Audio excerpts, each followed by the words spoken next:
Nous savons maintenant que ces microplastiques deviennent des nanoplastiques. Ils se répandent dans l'air. Ils pénètrent dans l'eau et dans nos aliments et même dans nos légumes. Nos premières conclusions n'ont donc pas seulement montré qu'il s'agissait d'un gros problème pour les créatures marines.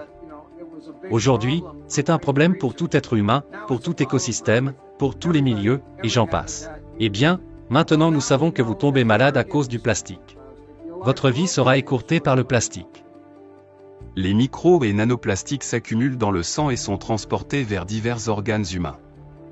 Des particules microscopiques de plastique ont été trouvées dans le sang, le cerveau, le cœur, les poumons, le lait maternel, le placenta et, plus récemment, dans les pénis, les testicules, et les échantillons de sperme humain.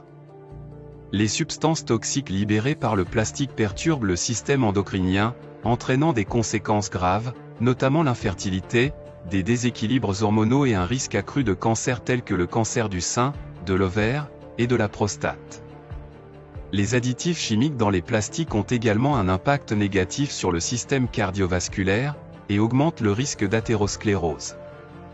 Une fois qu'ils atteignent le cerveau, les particules de micro et nanoplastiques augmentent la probabilité de troubles neurodégénératifs tels que la maladie d'Alzheimer, et celle de Parkinson. L'inhalation de particules de plastique contribue au développement de l'asthme, et même du cancer du poumon. Les liaisons hydrogènes sont la force de liaison clé qui organise la matière en forme hautement structurée. Les études révèlent qu'en présence de nanoplastiques, les molécules de protéines se déforment en raison de la formation de fortes liaisons hydrogènes entre les nanoplastiques et les protéines.